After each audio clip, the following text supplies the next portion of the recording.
തിരുവചന സന്ദേശങ്ങൾ ശ്രവിക്കുന്നതിനായി ഭാഗ്യവചനധാര ഇന്ന് തന്നെ സബ്സ്ക്രൈബ് ചെയ്യുക. ദൈവം നിങ്ങളെ അനുഗ്രഹിക്കട്ടെ.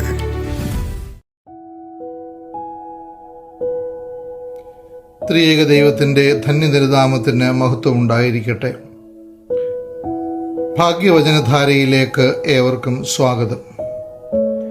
ഇന്ന് നമ്മുടെ ചിന്തയ്ക്കായി വിഷയീഭവിപ്പിക്കുന്ന വാക്യം സദൃശ്യവാക്യങ്ങൾ 17 അധ്യായം 17 വാക്യം. സ്നേഹിതൻ എല്ലാ കാലത്തും സ്നേഹിക്കുന്നു, അനർത്ഥകാലത്ത് അവൻ സഹോദരനായിത്തീരുന്നു. നോമ്പിൻ്റെ കാലയളവിൽ കൂടെയാണല്ലോ നാം കടന്നു പോകുന്നത്. സ്നേഹിക്കുവാനും ക്ഷമിക്കുവാനും പരസ്പരം സഹായിക്കുവാനും ഉള്ളതായ ഒരു വലിയ ദൗത്യമാണ് നോമ്പിൻ്റെ കാലയളവിൽ നമുക്ക് ഉള്ളത്. പഴയ കാലത്ത് നാട്ടിൻപുറങ്ങളിൽ സഞ്ചരിക്കുമ്പോൾ പലയിടങ്ങളിലും ആൽത്തറകളും അവിടെ സുഹൃത്തുക്കൾ ഒത്തുചേരുന്നതും കാണാമായിരുന്നു. ആൽമരത്തിൻ്റെ ശീതള ഛായയും എപ്പോഴും ചലിക്കുന്ന അതിൻ്റെ ഇലകൾ ഉയർത്തുന്ന കുളിർക്കാറ്റും സുഖദായകമായിരുന്നു. അവ ഉത്പാദിപ്പിക്കുന്ന ഓക്സിജൻ ഉന്മേഷം പകരുകയും ചെയ്യും. മറ്റുള്ളവരിൽ സന്തോഷവും സൗഹൃദവും ഉണർത്തുവാൻ കഴിയുന്ന മനുഷ്യർ ഭൂമിയിൽ ശ്രേഷ്ഠരാണ്. ഇതാണ് സദൃശ്യവാക്യത്തിൽ നാം കാണുന്നത്. സ്നേഹിതൻ എല്ലാ കാലത്തും സ്നേഹിക്കുന്നവനായിരിക്കും. നമുക്ക് ബുദ്ധിമുട്ടും പ്രയാസങ്ങളും അനർത്ഥവും വരുന്ന സമയത്ത് അവൻ സഹോദരനായിരിക്കുകയും ചെയ്യും.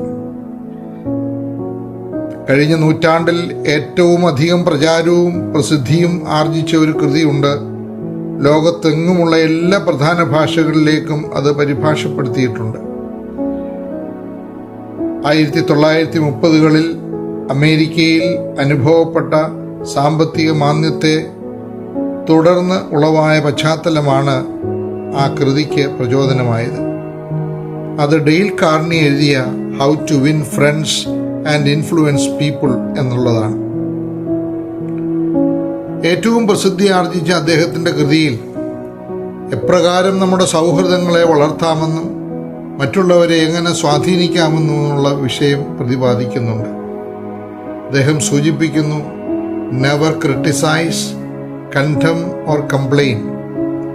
സി എന്ന അക്ഷരത്തിൽ തുടങ്ങുന്ന 3 ക്രിയകൾ: വിമർശിക്കരുത്, ഭത്സിക്കരുത്, പരാതിപ്പെടരുത്. ഇക്കാര്യങ്ങൾ പ്രയാസത്തോടെയെങ്കിലും പ്രാവർത്തികമാക്കാൻ അയാൾ ശ്രമിച്ചപ്പോൾ ഉണ്ടായ മാറ്റം അത്ഭുതാവഹമായിരുന്നു. അദ്ദേഹം ഉയർത്തി കാണിക്കുന്ന കാര്യങ്ങൾ അത്യന്തം ശ്രദ്ധേയങ്ങളാണെന്ന് മാത്രമല്ല, പ്രാവർത്തികമാക്കാൻ പ്രയാസമുള്ളതുമല്ല. ഓരോ വ്യക്തിക്കും തൻ്റെ പ്രാധാന്യം അംഗീകരിക്കപ്പെടണമെന്ന മോഹമുണ്ട്.